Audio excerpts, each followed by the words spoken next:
Então, hoje eu senti o desejo de nós estudarmos um pouco no livro de Apocalipse, duas cartas, duas das 7 cartas, né? Duas cartas que estão no capítulo 3 de Apocalipse.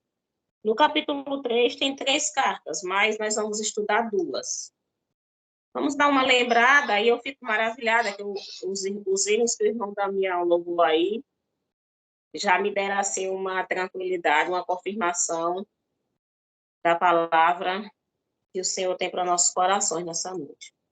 Sexta carta, vamos ler a sexta e a sétima carta, as duas últimas cartas, né? Até porque nós cremos que estamos vivendo os últimos dias. Vamos ler a sexta e a sétima carta. A sexta carta, a Igreja de Filadélfia, né? E a sétima, a Igreja de Laodiceia. Eu não sei quem está podendo participar da leitura, mas vou pedir ao irmão Damião para começar. Aí cada um que for lendo, lê 3 versículos para adiantar a leitura. Amém. Glória a Deus. Igreja de Filadélfia, capítulo 3, versículo 7, diz assim: E ao anjo da igreja que está em Filadélfia escreve: Isto diz o que é santo, o que é verdadeiro, o que tem a chave de Davi, e que abre, e ninguém fecha, e fecha e ninguém abre. Eu sei as tuas obras, eis que diante de ti pus uma porta aberta, e ninguém a pode fechar. Tendo pouca força, guardaste a minha palavra, e não negaste o meu nome. Eis que eu farei aos da sinagoga de Satanás, aos que se dizem judeus e não são, mas mentem. Eis que eu farei que venham e adorem prostrados a teus pés, e saibam que eu te amo. Aleluia. Como guardaste a palavra da minha paciência, também eu te guardarei da hora da tentação que há de vir sobre todo o mundo, para tentar os que habitam na terra. Eis que venho sem demora. Guarda o que tens, para que ninguém tome a tua coroa. A quem vencer, eu farei coluna no templo do meu Deus, e dele nunca sairá. E escreverei sobre ele o nome do meu Deus e o nome da cidade do meu Deus, a Nova Jerusalém, que desce do céu do meu Deus, e também o meu novo nome. Quem tem ouvidos, ouça o que o Espírito diz às igrejas. Vamos dar logo uma estudadazinha nessa?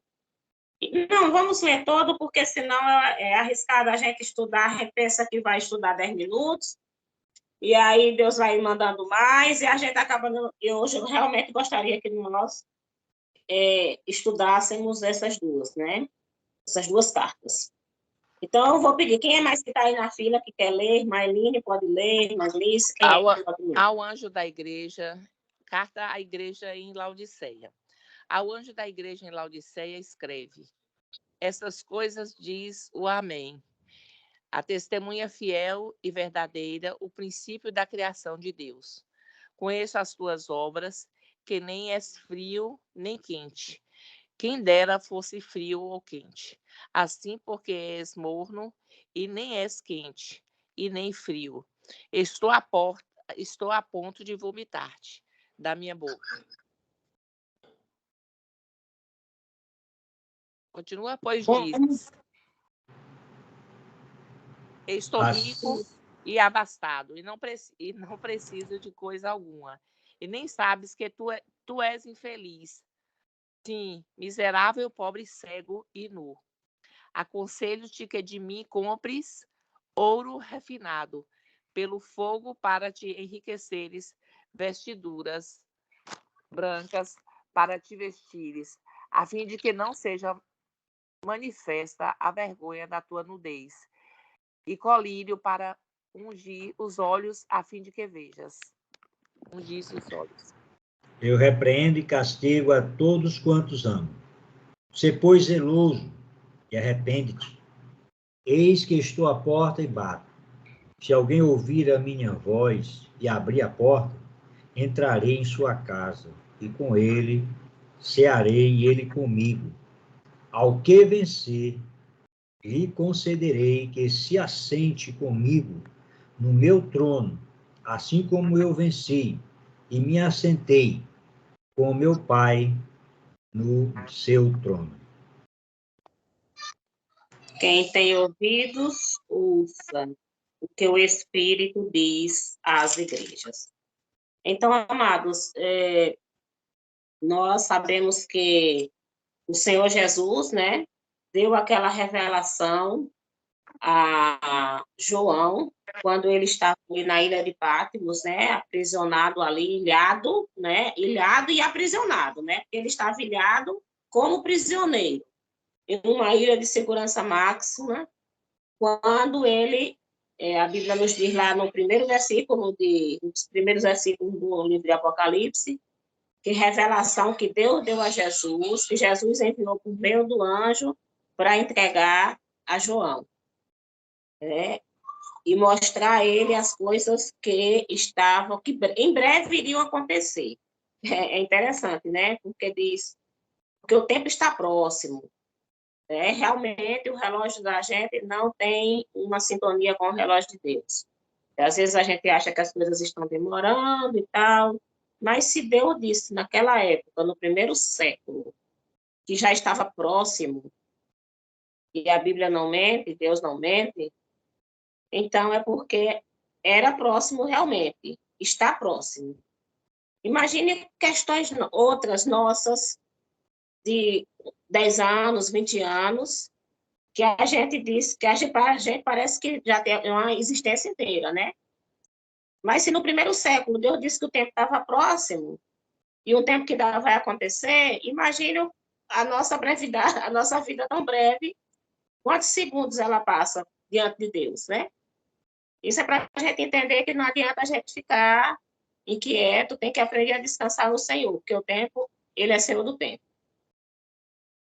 Então, na carta da igreja de Filadélfia, é interessante porque quando diz assim, ó, nos faz lembrar que aquele que estava mandando a mensagem, gente, é tremendo, aquele que estava mandando a mensagem para a igreja de Filadélfia, né? Ele é santo e verdadeiro. Isto diz o que é santo, o que é verdadeiro. O que tem a chave de Davi. Não é uma chave só, é aquela chave que abre e ninguém fecha, e que fecha e ninguém abre, né? Ou seja, ele é Senhor. Não há limites para o agir dele. Ele é aquele que tirou o Pedro da prisão de forma miraculosa, né? Ele é aquele que desceu às profundezas, mas ao terceiro dia ele ressurgiu vitorioso, tomou as chaves, né, da morte e do inferno das mãos de Satanás. Então, ele é o Senhor, o Senhor. Ele não é um Senhor, ele é o Senhor, né? É santo, é verdadeiro, tem a chave que abre e ninguém fecha, tem a chave que fecha e ninguém abre. Gente, já imaginou? Que chave tremenda. Eu acho que eu teria medo de ter uma chave dessa na minha mão, né? A chave que fecha, humanamente falando. A chave que fecha e ninguém abre. Imagina aí. O medo de a gente fechar um cômodo por um equívoco, de descuidar e uma criança pegar a chave, botar na porta e rodar lá a chave. Enfim, uma chave que fecha e ninguém consegue abrir. Só que esse Jesus que tem a chave que fecha e ninguém abre, ele também tem a chave que abre e ninguém fecha, né? Então, ele pode fechar com a chave que fecha e ninguém abre, porque ele próprio tem a chave também que abre e ninguém fecha. Ele é aquele que mata e que faz viver, né? Ele é aquele que abate, é aquele que exalta. Ele é tremendo. E é diante dele que nós estamos. Foi a ele que a gente entregou a vida da gente. Foi a ele que a gente realmente aceitou o convite e constituiu, né? Aceitou que ele seja realmente o Senhor da nossa vida. Não apenas Salvador, mas Salvador e Senhor. Senhor, aquele que define, aquele que decide, né? O Senhor é quem decide, o servo ele só executa, né? Então, assim, é diante desse Senhor e é a esse Senhor que nós servimos. Então, precisamos realmente fazer um exercício diário de trazer essa mensagem da esfera da razão para internalizar no coração da gente. Porque, às vezes, a mente está dizendo, não tem por que você ficar aflito, não tem por que você ficar angustiado, não tem por que isso, não tem por que aquilo, não tem por que você se preocupar. Mas a emoção, muitas vezes, não responde de acordo com a razão. A gente precisa pedir ao Senhor que essa consciência que a gente tem da palavra, que ela domine todo o nosso ser, que ela realmente se estabeleça em nossa vida, não apenas no racional, começa no racional, mas que ela desça ao coração, que ela domine os nossos membros, né? Que ela produza em nós realmente esse resultado efetivo, em todas as áreas, em todas as partes do nosso viver, emocional, espiritual, né? Envolvendo sentimental, financeiro, tudo que envolve o nosso viver. Que nós possamos estar realmente clamando ao Senhor. Não é fácil, realmente não adianta a gente florear, dizer que não é fácil, porque eu creio, não. É uma luta constante, é uma luta diária. Mas se a gente buscar diariamente, a gente vai estar, com certeza, vivendo mais intensamente a cada dia essa palavra em todas as esferas da nossa vida. Tirando da esfera do racional, trazendo para o emocional, porque esse aqui é complicado. A mente está dizendo, lembra que Deus já fez aquilo? Lembra que você já passou por aquela situação que você achava que não tinha jeito? E como de uma forma assim tão linda, tudo se resolveu. Lembra disso, lembra daquilo. O racional está falando e o emocional está lá, desgastado. Mas será que vai ser não sei o quê? Será que isso? Será que aquilo? Precisamos pedir ao Senhor a cada dia que essa palavra que nós cremos, nesse que tem a chave de Davi, que abre e ninguém fecha ninguém abre, que sabe tudo, porque diz, eu sei as tuas obras, aquele que diz que diante de nós pôs uma porta aberta e que ninguém pode fechar. Mas eu acho lindo aqui, quando o Senhor diz, olha, tendo pouca força, guardaste a minha palavra e não negaste o meu nome. Esse daqui, a gente precisa sair dessa reunião hoje com isso aqui, gravado, cravado, na nossa vida, no nosso coração, na nossa mente, no nosso deitar, no nosso levantar. Muitas vezes a gente diz assim, eu não sei vocês, mas eu acredito que todos nós, em algum momento, meu Deus, eu estou quase sem força. Ou então a gente diz assim, eu estou sem força, né? Mas, na verdade, eu acho que é igual a fé, que ainda tem um grãozinho de mostarda lá. Ainda tem uma forcinha, por mínima que seja. E aí o Senhor, Todo-Poderoso, mas conhecendo as nossas fragilidades humanas, ele diz, olha, eu sei, né? Ele diz que ele sabe tudo, ele vê tudo. Então, tendo pouca força, guardaste a minha palavra e não negaste o meu nome. Aleluia. Queridos, Deus, ele vê quando a gente está com pouca força. Aleluia. Ele vê, ele sabe tudo. Mas o mais importante é a gente, mesmo nessa pouca força, guardar a palavra do Senhor no nosso coração e não negar o nome de Jesus. Né? A gente não vai estar o tempo todo cheio de força, não. A própria carta que o Senhor enviou para a igreja de Filadélfia deixa isso claro. Aqueles irmãos estavam tendo pouca força, mas a pouca força era suficiente, porque está fundamentada, afirmada, alicerçada naquele que tudo pode, né? Naquele que é o Senhor, que é o Todo-Poderoso. Então, muitas vezes, a gente pode até, o inimigo quer colocar em nossa mente, ou a gente mesmo, muitas vezes, né? Aquela dúvida de, será que Deus está me contemplando? Será que Deus está me recebendo minha oração? Né? Eu queria fazer isso assim, mas eu acho que eu nem devia ir. Tem gente que pensa até em entregar, pedir férias de cargo de igreja, porque está com pouca força. Não, meu irmão, é nessa pouca força mesmo que você vai fazer, Jesus vai honrar. Né? Tendo pouca força, guardaste a minha palavra e não negaste o meu nome. Né? É nessa pouca força que a gente vai, mas Jesus é aquele que multiplica pão, multiplica peixe, transforma água em vinho e multiplica força, né? Amplia a nossa força, renova. O importante é a gente não negar o nome dele, guardar a palavra para a gente não pecar contra ele. Como disse o salmista, né? Guardei a tua palavra no meu coração para não pecar contra ti. E aí o Senhor ainda escrevendo, né? Ainda enviando, falando com a igreja de Filadélfia, nessa sexta carta, ele também nos ensina aí, porque o que foi para a igreja lá também acontece na igreja em nossos dias. Ele diz: eis que eu farei da sinagoga de Satanás, aos que se dizem judeus e não são, mas mentem. Da mesma forma, tem aquele que a gente poderia parafrasear dizendo: aqueles que se dizem crente, mas não são, e mentem. Porque tem aquele que está fraco, tem aquele que caiu e tem aquele que não é. Né? A gente viu até sobre isso na Escola Bíblica domingo. Tem aquele que está fraco, tem aquele que ainda não firmou-se, ainda está tropeçando, mas ele no coração dele ele está convertido, está com desejo de acertar, e tem aquele que não é, né? Mas Jesus conhece cada um deles, conhece cada um de nós. Nada fica em oculto diante do nosso Senhor, né?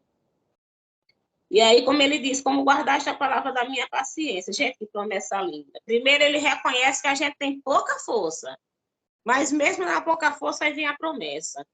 Eu te guardarei da hora da tentação, que há de vir sobre todo mundo, para tentar os que habitam na terra.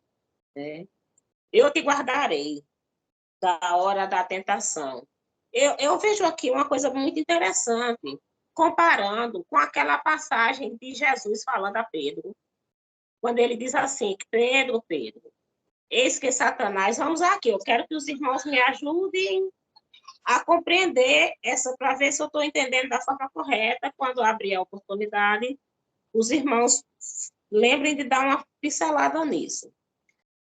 O Senhor diz aqui assim, olha: como guardaste a palavra da minha paciência, também eu te guardarei da hora da tentação que há de vir sobre todo o mundo, para tentar os que habitam na terra. Eu compreendo que essa parte o Senhor está se referindo ao fim, porque seria sobre todo o mundo, e não somente naquele lugar, para aquela igreja, naquela cidade onde ela está, né? Mas aí, quando o Senhor falou para Pedro, sobre Satanás tentá-lo, o Senhor Jesus disse assim: Pedro, Pedro, eis que Satanás nos pediu para peneirar como trigo. Eu roguei por ti para que a tua fé não desfaleça. Ou seja, ele deixa claro que ele não ia livrar ele de ser peneirado, mas ele iria ter força para, mesmo peneirado, ele não desfalecer. Né? Mas aqui eu compreendo que Jesus disse que vai livrar mesmo. Ele diz: como guardaste a palavra da minha paciência, também eu te guardarei da hora da tentação. Ele não disse que a pessoa ia dar força para a pessoa vencer a tentação no fim, né? Eu entendo que será no final. Também eu te guardarei da hora da tentação que há de vir sobre todo mundo, para tentar os que habitam na terra. Esses que venham sem demora.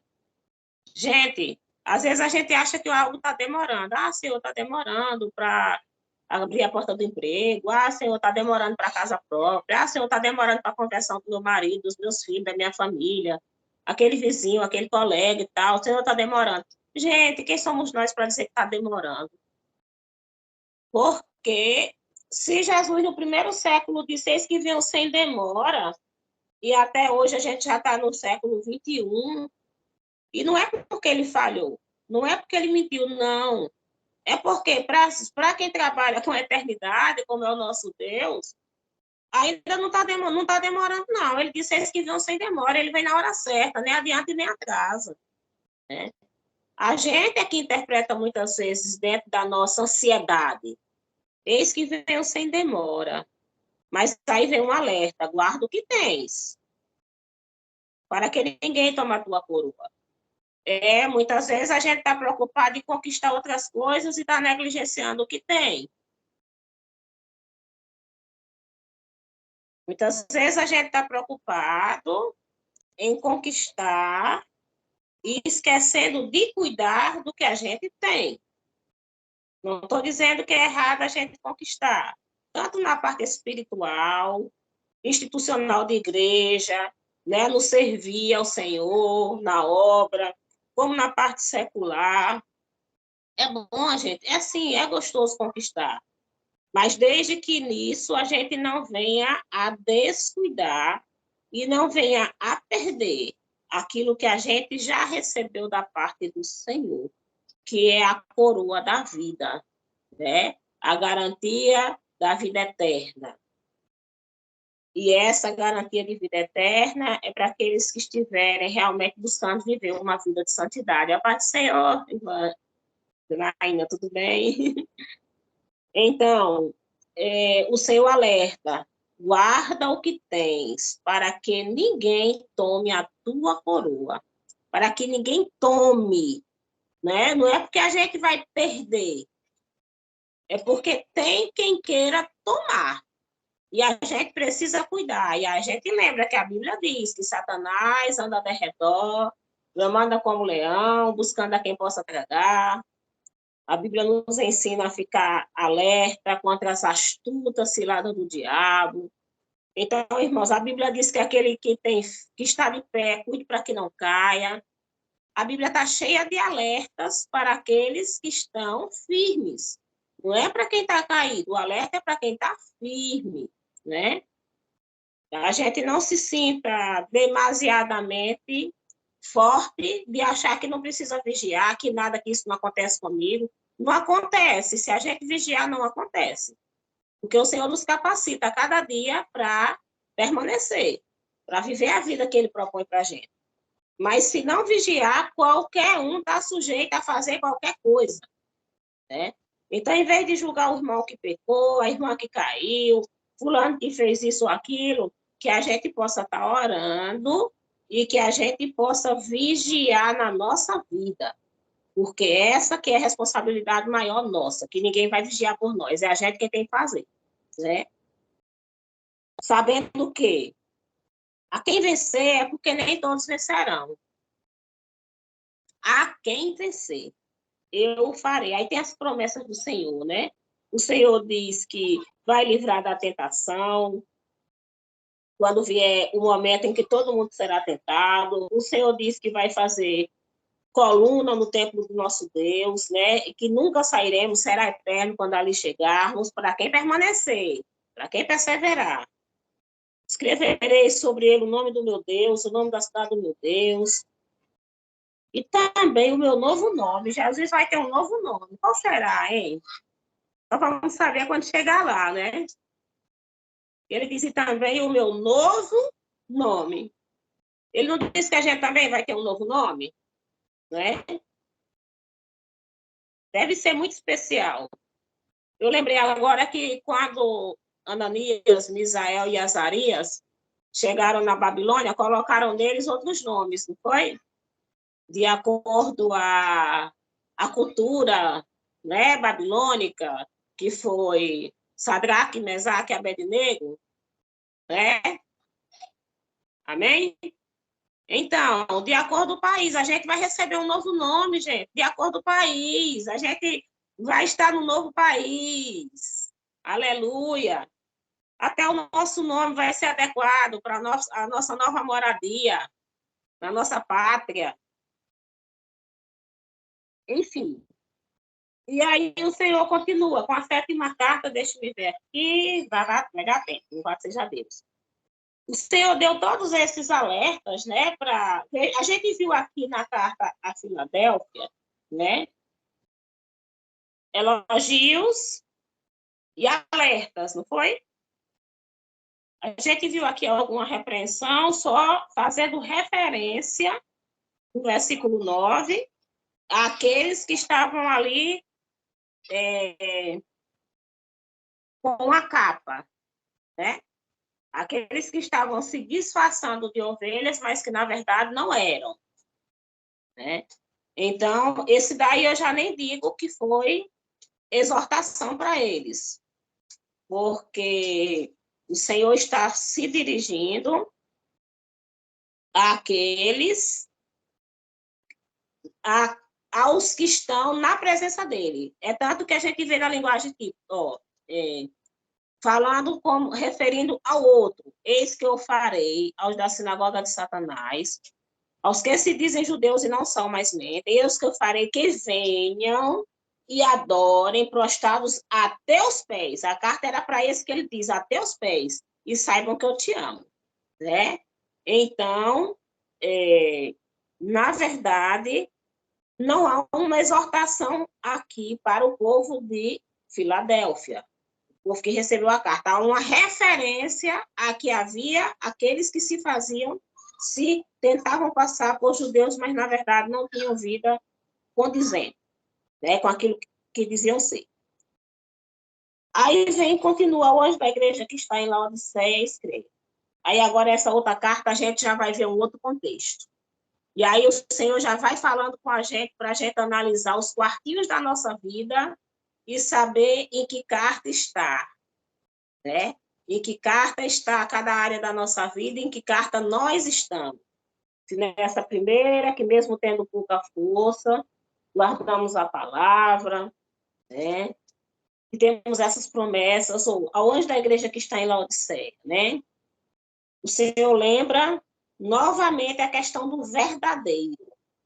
Né? Na anterior, versículo 7, diz o que é santo, o que é verdadeiro. No versículo 14, a testemunha fiel e verdadeira.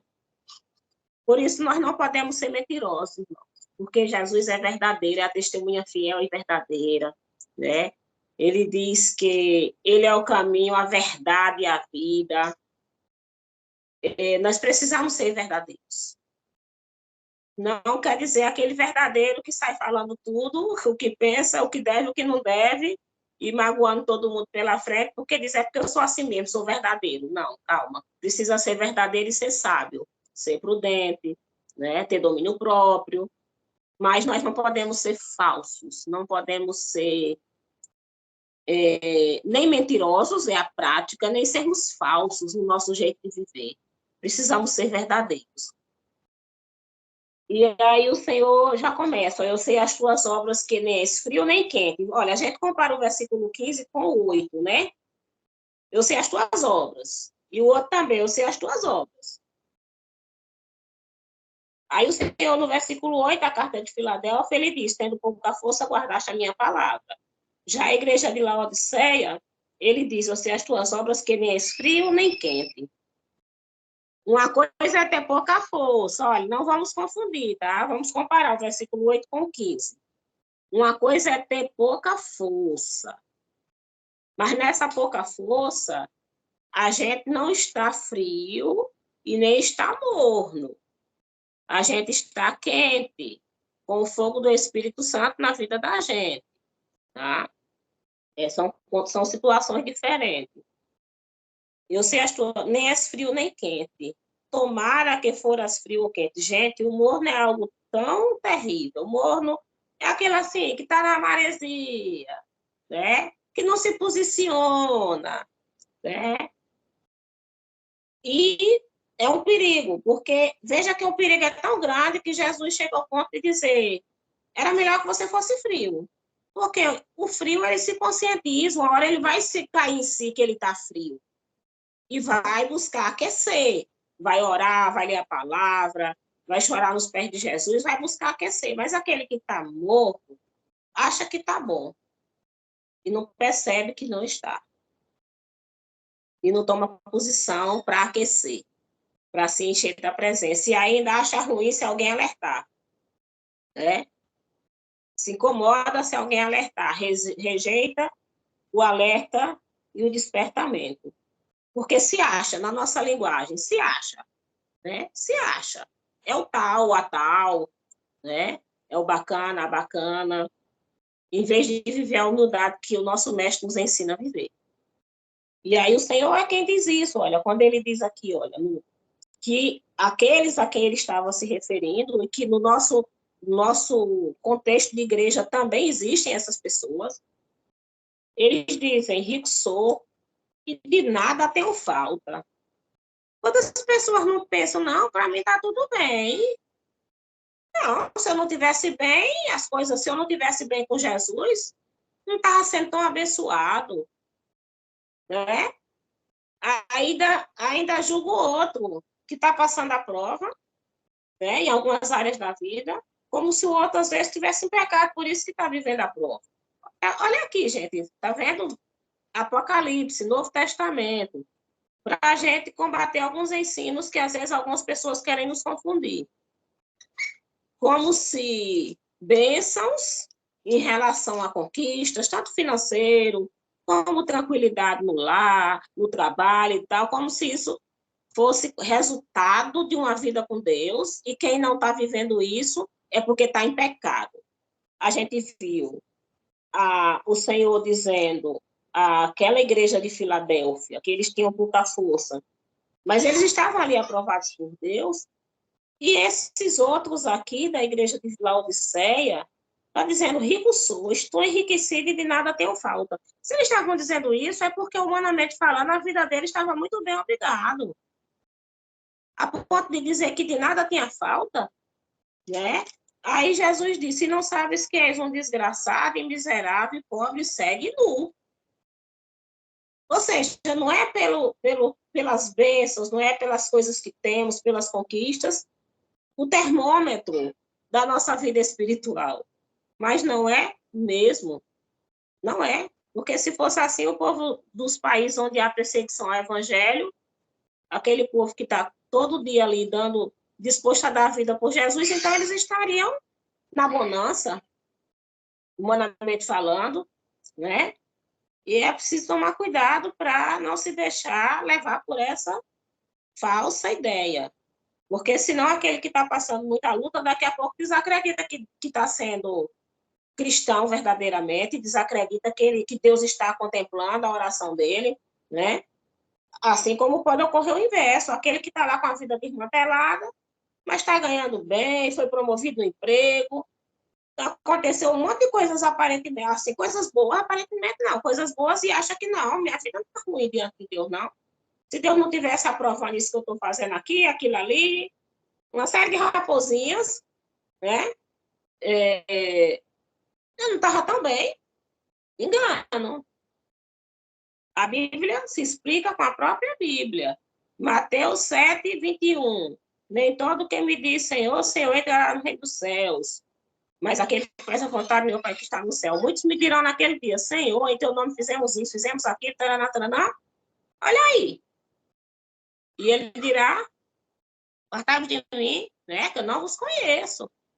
Então, não confundir conquistas, obra, é vida com Deus, amados. É santidade, é busca de uma vida sincera diante do Senhor. E aí, Jesus, olha, quando diz, aconselho que de mim compres ouro. Gente, aconselho. A gente vê lá no Salmo 1, o Senhor dando ensinamento e dizendo, bem-aventurado o homem que não anda segundo o conselho dos ímpios, né? Aí aqui Jesus diz para a igreja, né, de Laodiceia, aconselho-te. Jesus também dá conselho, e o ímpio também dá conselho. Cabe a nós decidirmos de quem a gente vai aceitar os conselhos. Conselho de quem a gente vai querer colocar em prática na vida da gente. Todo dia a gente está sujeito a receber conselhos bons e conselhos maus, né?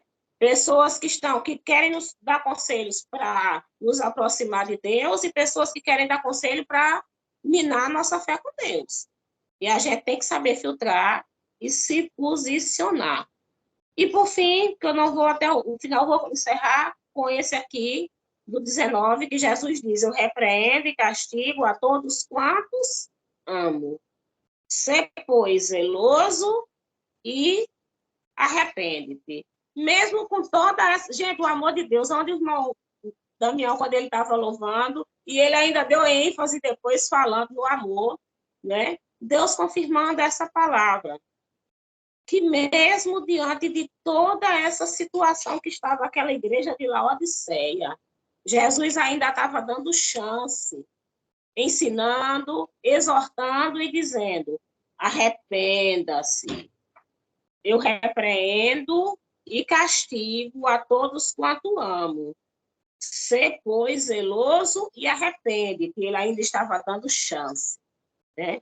Ainda estava dando chance.